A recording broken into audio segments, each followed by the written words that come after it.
তাহলে এই সিদ্ধান্তটির পরও যদি কোনো ওনারা বন্ধ না করে তাহলে আমরা আরো কর্মসূচি দিতে বাধ্য থাকবো। আমরা কর্মসূচি দিব এবং বন্দরকে রক্ষা করবো। কোন বিদেশি বা মাফিয়ার কাছে চট্টগ্রাম বন্দরকে দেওয়া যাবে না। এবং বেয়া টার্মিনাল যেটা আমেরিকান কোম্পানিতে দিচ্ছে, এখানে কেউ ঢুকতে পারবে না। আমেরিকান কোম্পানি যদি আসে, অ্যাসেসমেন্টকে আমরা এখান থেকে বিতরণ করেছি, আমেরিকান কোম্পানি আবার তারা দাওয়াত দিয়ে নিয়ে আসতেছে। এইগুলোর ব্যাপারে আপনাদেরকে ডাকছি এবং আগামী 22 তারিখে আমাদের কর্মসূচি আমরা সফল করবো এবং বন্দর এলাকায় হাজার হাজার শ্রমিক কর্মচারীকে মিছিল সহকারে আমরা ইনশাআল্লাহ উপস্থিত থাকবো।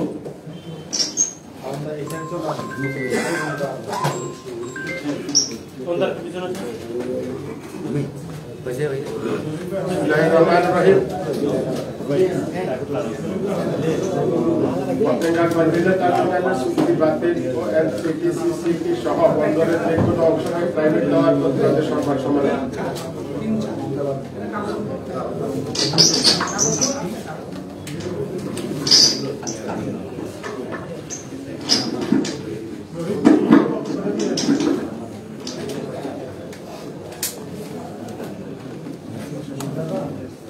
সম্মানিত সাংবাদিক বন্ধুগণ, আসসালামু আলাইকুম। শ্রমিক কর্মচারী ফেডারেশনের আজকে সংবাদ সম্মেলন উপস্থিত প্রিন্ট মিডিয়া, ইলেকট্রনিক মিডিয়া ও অনলাইন পোর্টালের সাংবাদিক বন্ধুগণ, আমাদের সংগঠনের পক্ষ থেকে উপস্থিত থাকার জন্য আপনাদেরকে জানাই আন্তরিক অভিনন্দন। আমরা সর্বপ্রথম মহান আল্লাহর শুকরিয়া আদায় করছি এবং সেই সাথে মহান বিজয়ের মাসে 1971 সালে এদেশের মুক্তি সংগ্রাম ও যুদ্ধে প্রাণ বিসর্জন দিয়ে যে সকল বীর সৈনিকেরা আমাদেরকে একটি স্বাধীন দেশ ও পতাকা উপহার দিয়েছে এবং যে সকল মায়েরা মুক্তি সংগ্রামে নিজেদের দেশের জন্য নিজেদের সম্ভ্রম বিসর্জন দিয়েছে, তাদের সকলের আত্মত্যাগকে শ্রদ্ধা করে স্মরণ করছি। 2024 সালে বৈষম্য বিরোধী আন্দোলনে ফ্যাসিস্ট স্বৈরাচার সরকারের নির্মমতার শিকার হয়ে রাজপথে নিজেদের জীবন উৎসর্গ করে সেবাদার স্বৈরাচার সরকারকে হটানোর জন্য নিজেদের জীবনকে অকাতরে বিলিয়ে দিয়ে দেশের মানুষের বাক স্বাধীনতা ফিরিয়ে দিয়েছেন, তাদের প্রতি বিনম্র শ্রদ্ধা জ্ঞাপন করছি এবং বিধেয়ী আত্মার মাগফিরাত কামনা করছি। যে সকল বীর যোদ্ধারা স্বৈরাচার ও তার দোসরদের নির্মমতার শিকার হয়ে পঙ্গুত্ব বরণ করেছেন, তাদের সুস্থতা কামনা করছি এবং সকলের প্রতি সমবেদনা জ্ঞাপন করছি। প্রিয় সাংবাদিকবৃন্দ, আপনারা জানেন জাতীয় অর্থনীতিতে চট্টগ্রাম বন্দরের গুরুত্ব অপরিসীম। ভূ রাজনৈতিক বিবেচনায় চট্টগ্রাম বন্দরের গুরুত্ব আজ বিশ্বব্যাপী স্বীকৃত। বহির্বিশ্বের সঙ্গে বাংলাদেশের আমদানি রপ্তানি বাণিজ্যের 92% খোলাপণ্য এবং কন্টেইনার পণ্য পরিবহনে 98% এই বন্দরের মাধ্যমে সম্পন্ন হয়ে থাকে। শ্রমিক কর্মচারীদের অক্লান্ত পরিশ্রমের মাধ্যমে চট্টগ্রাম বন্দর একটি আধুনিক বিশ্বমানের বন্দরের সুখ্যাতি লাভ করেছে। 2020 সালে বৈশ্বিক মহামারী কোভিড-19 সময় মানুষ যখন জীবনের ভয়ে ঘর থেকে বের হতে ভয় পেত, সেই সময় জীবনের ঝুঁকি নিয়ে দেশ ও দেশের মানুষের সেবায় নিয়োজিত থেকে শ্রমিক কর্মচারীরা নিরলসভাবে বন্দরকে সচল রেখেছিল। বৈশ্বিক মহামারীর কারণে জাতীয় অর্থনীতিতে সকল মহাবিরূপ প্রভাবের যে আশঙ্কা করেছিল, চট্টগ্রাম বন্দর সচল থাকায় বহুলাংশে লাঘব হয়েছে। 2020 সালে বিশ্বব্যাপী কোভিড-19 পরিস্থিতি যখন মহামারী আঘাত ধারণ করে, সেই পরিস্থিতিতে চট্টগ্রাম বন্দর 28 লাখেরও বেশি কন্টেইনার হ্যান্ডলিং করে বিশ্বের শত শত বন্দরের স্থলে 58তম স্থানে উন্নীত হয়েছে। চট্টগ্রাম বন্দরের এই অর্জন শ্রমিক কর্মচারীদের অক্লান্ত পরিশ্রমের ফসল। সমৃদ্ধির স্বর্ণদান চট্টগ্রাম বন্দর প্রতি বছর দেশের রাজস্ব খাতে গুরুত্বপূর্ণ ভূমিকা রেখে চলেছে। প্রতি বছর চট্টগ্রাম বন্দরের মুনাফা বেড়েই চলেছে। 2022-23 অর্থ বছরে চট্টগ্রাম বন্দরের নিট আয় হয়েছে 4,438 কোটি টাকা। সদ্য সমাপ্ত 2023-24 অর্থ বছরে বন্দরের নিট আয় হয়েছে 4,473 কোটি 73 লক্ষ টাকা। চলতি 2024-25 অর্থ বছরে 4 মাসে চট্টগ্রাম বন্দর 1643 কোটি 85 লাখ টাকা আয় করেছে, যাহা বিগত বছরে একই সময়ের তুলনায় 1.85% বেশি। আমরা আপনাদের মাধ্যমে বলতে চাই, বাংলাদেশে অনেক লোকসানি প্রতিষ্ঠান ও রুগ্ন শিল্প প্রতিষ্ঠান রয়েছে, যেগুলোকে লাভজনক শিল্পে পরিণত করার জন্য কোনো মাথাব্যথার কারণ নেই। চট্টগ্রাম বন্দর একটি লাভজনক প্রতিষ্ঠান। আজকে দেশি বিদেশি মাফিয়ারা চক্রান্তের মাধ্যমে দেশের অর্থনীতির প্রাণ কেন্দ্র চট্টগ্রাম বন্দরকে লুটে পুটে খাওয়ার জন্য নানাবিধ ষড়যন্ত্র করে চলেছে। এই ষড়যন্ত্রের সাথে দেশের স্বাধীনতা, সার্বভৌমত্ব এবং বন্দরের নিরাপত্তার বিষয়ে আমরা আশঙ্কা প্রকাশ করছি। তাই দেশের অর্থনীতি, স্বাধীনতা, সার্বভৌমত্বে গুরুত্ব অনুধাবন করে বন্দরকে ষড়যন্ত্রের হাত থেকে রক্ষা করার জন্য আপনাদের মাধ্যমে সমস্ত দেশবাসীকে সোচ্চার থাকার এবং ঐক্যবদ্ধ থাকার বিশেষ অনুরোধ করছি। সাংবাদিকবৃন্দ, আমরা অত্যন্ত পরিতাপের সাথে দুঃখ ভরা ভারাক্রান্ত হৃদয়ে বলতে চাই, চট্টগ্রাম বন্দর বাংলাদেশের 18 কোটি মানুষের আশা আকাঙ্ক্ষার প্রতীক। এই বন্দরকে দেশি বিদেশি কোম্পানির হাতে তুলে দেওয়ার জন্য বিগত স্বৈরাচার খুনি হাসিনা ও তার বেসরকারীকরণ উপদেষ্টা কুখ্যাত দরবেশ বাবা সালমান এফ রহমান নিজেদের স্বার্থ সিদ্ধির জন্য সারা দেশের ন্যায় চট্টগ্রাম বন্দরকে মুক্তিগত করার জন্য পরিকল্পনা এসেছিল।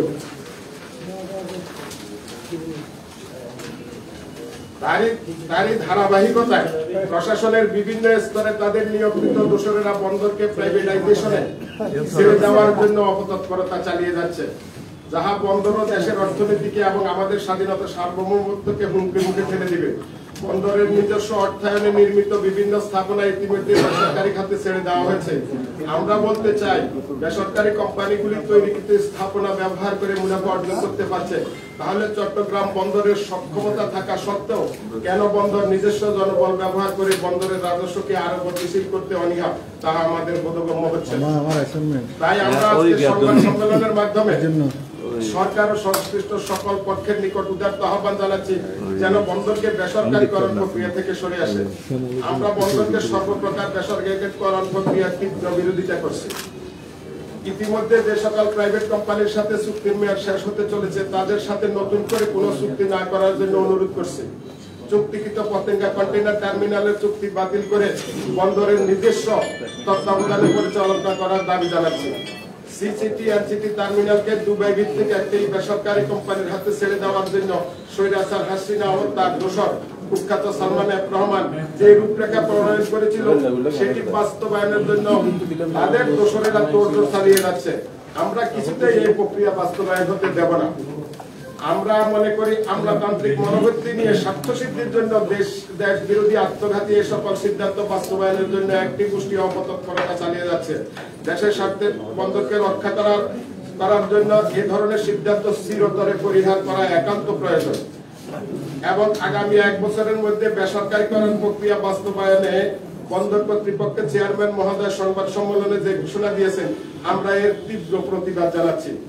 প্রিয় বন্ধুগণ, সম্প্রতি একটি টিভি চ্যানেলে শিপিং এজেন্ট অ্যাসোসিয়েশন নেতৃবৃন্দ একটি সাক্ষাৎকারে শ্রমিক কর্মচারীদের কল্যাণমূলক সুযোগ সুবিধা প্রদানের জন্য যে লেভি কর্তন করা হয়, এ বিষয়ে ভুল ব্যাখ্যা দেওয়া হয়েছে, যার কারণে শ্রমিক কর্মচারীদের মধ্যে তীব্র ক্ষোভের সঞ্চার হয়েছে। আমরা এ বক্তব্য প্রত্যাহার করার দাবি করছি। শ্রমিক কর্মচারীদের গ্র্যাচুইটি, প্রভিডেন্ট ফান্ড সহ যাবতীয় অন্যান্য কল্যাণমূলক সুযোগ সুবিধা নিশ্চিত করার জন্য দীর্ঘ বহু বছর যাবৎ চট্টগ্রাম বন্দর কর্তৃপক্ষ লেভি কর্তন করে আসছে। আমরা মনে করি, দীর্ঘদিন যাবৎ চলমান একটি বিষয়ে অপব্যাখ্যা দিয়ে স্বৈরাচার আওয়ামী ফ্যাসিবাদের দোসরেরা চট্টগ্রাম বন্দরকে অস্থিতিশীল করার চক্রান্ত করছে, যাতে করে বন্দরের স্বাভাবিক কার্যক্রমে বিঘ্ন সৃষ্টি হয়। প্রতিষ্ঠিত স্বৈরাচারের দোসরেরা বন্দর নিয়ে ষড়যন্ত্র করেই চলেছে। শ্রমিক কর্মচারীদের উস্কে দিয়ে বন্দরকে অস্থিতিশীল করার জন্য সুদূর প্রসারী এক পরিকল্পনা বাস্তবায়ন করার অপতৎপরতা চালিয়ে যাচ্ছে। আমরা মনে করি, যে কোনো সময় ষড়যন্ত্রের মাধ্যমে বন্দরের কাজে বড় ধরনের আঘাত হানতে পারে। নেভি সংক্রান্ত বিষয়ে বন্দর কর্তৃপক্ষের 14,156 নম্বর বোর্ড সভার একটি ফটোকপি আপনাদের জ্ঞাতার্থে প্রদান করা হলো। বন্দরকে সকল ষড়যন্ত্রের থেকে রক্ষা করার জন্য আমরা সচেতন আছি এবং আপনারা সহ সকল মহল দেশবাসীকে সতর্ক ও সজাগ থাকার আহ্বান জানাচ্ছি। বন্ধুগণ, আমরা মনে করি, অন্তর্বর্তীকালীন সরকার বন্দরকে বেসরকারীকরণের জন্য যেভাবে এগিয়ে যাচ্ছে, এটি তাদের কাজ নয়। অন্তর্বর্তী সরকার রুটিন কাজ করবে। বন্দর কিভাবে পরিচালিত হবে সেই সিদ্ধান্ত নেবে নির্বাচিত সরকার।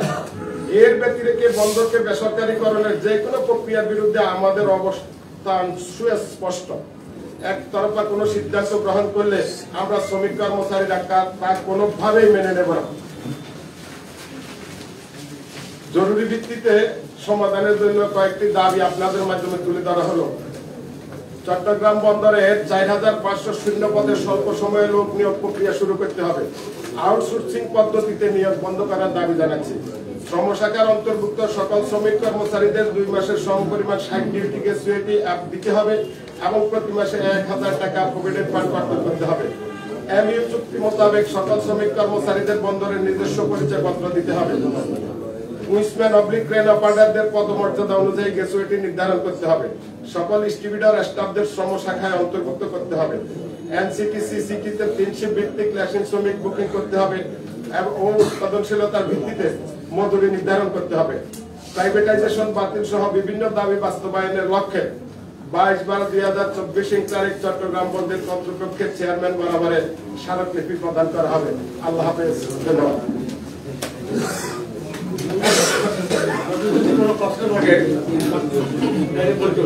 আমার দুটো প্রশ্ন হচ্ছে বন্ধ আবার চুক্তি করে তারা করে দিয়েছে। আবার শুরু থেকে সৌদি আরব ভিত্তিক একটা কোম্পানির কাছে রেডসি পোর্ট নামের একটা কোম্পানির কাছে এখানে হস্তান্তর করেছে। তাদের এখানে জেডিও করেছে, তারা এখানে যে মাল খালাস করবে। বাইরের কোন লোক এখানে আসা যাওয়ার কোনো সুযোগ নেই। এখানে যে কি অস্ত্র আসতেছে না অন্য কোনো কিছু আসতেছে আমরা এটা জানি না। এর মাধ্যমে আমরা আশঙ্কা করছি যে অন্য টার্মিনালগুলো যদি বিদেশি কোম্পানিদের কাছে ছেড়ে দেওয়া হয়, এদের মাধ্যমে যদি দেশের স্বাধীনতা সার্বভৌমত্বের বিরুদ্ধে কোনো অস্ত্র বা কোনো কিছু আসে, তাহলে এটা আমরা বাংলাদেশের জনগণ এবং বন্দর এলাকার কোনো শ্রমিক কর্মচারীকে জানবেও না। তাদের লোক দ্বারা এগুলো খাওয়ার সঙ্গে তারা এগুলো ডেলিভারি করবে, তারা নিয়ে যাবে। এই জন্য বলছি দেশের এবং স্বাধীনতার সার্বভৌমত্বের হুমকি হইতে পারে। এবং আমেরিকান ভিত্তিক যে কোম্পানিকে বেটার মূল্য দিচ্ছে, ওইখানে তো কেউ যাওয়ার কোনো সুযোগও থাকবে না। তারা চাচ্ছে যে আমেরিকার একটা ঘাঁটি ওখানে করার জন্য, আমরা শুনেছি। তাইলে এখানে আমার পার্শ্ববর্তী দেশ সহ বিভিন্ন দেশ এখানে একটা আগ্রাসনমূলক কর্মকাণ্ড করবে। সেই জন্য আমরা চাচ্ছি যে বাংলাদেশের স্বাধীনতা সার্বভৌমত্ব রক্ষার্থে এইসব বিদেশি কোম্পানির কাছে যাতে এগুলো হস্তান্তর করা না হয়। অন্তর্বর্তীকালীন সরকারের কাছে আপনারা কি দাবি? অন্তর্বর্তীকালীন সরকারের কাছে আমাদের দাবি হচ্ছে আপনারা বন্দর যেভাবে চলতেছে এইভাবে এখন চলার জন্য আপনারা প্রক্রিয়া করবেন এবং আপনাদের কোনো দায়িত্ব নাই ওনাদের যে বন্দরের ব্যবসায়ী করা, বন্দরের টার্মিনাল দিয়ে দেওয়া, বন্দরের কোনো জায়গা অন্যদেরকে দিয়ে দেওয়া, এটা কোনো তাদের কোনো এখতিয়ার নয়। তারা রুটিন ওয়ার্ক গুলো করবেন।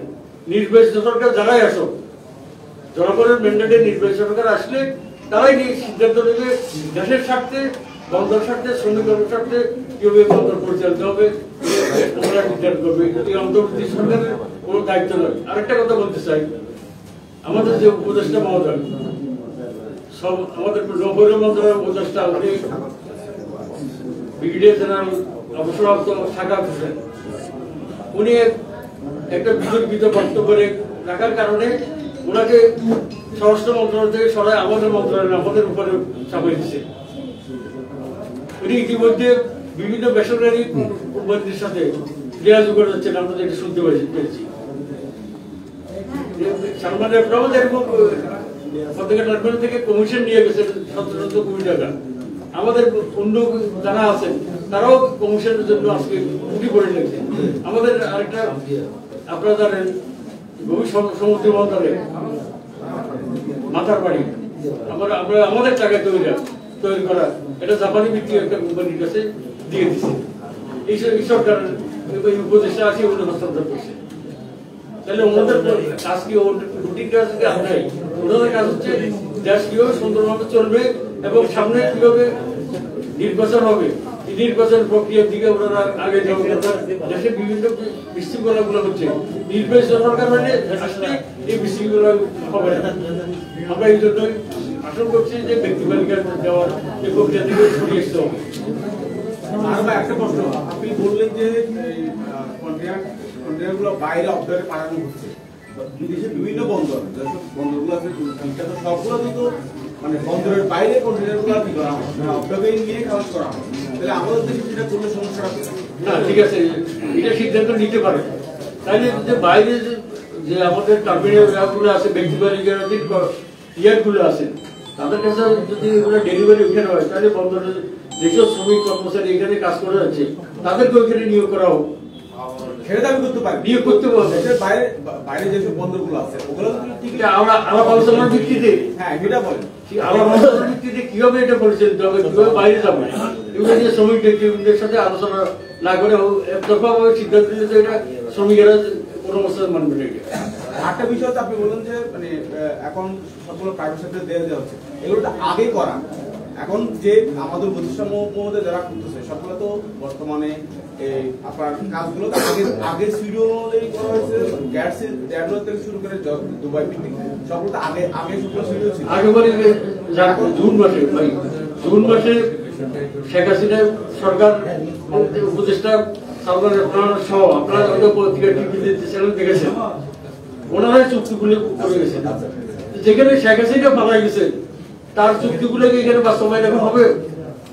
গ্যাস বিরোধী চুক্তি এবং বন্দর বিরোধী চুক্তি, এই চুক্তিগুলোকে এখন কার্যকরী করতে পারবে। এগুলো চুক্তি না করার কার্যকরী না করার জন্য আমাদের দাবি।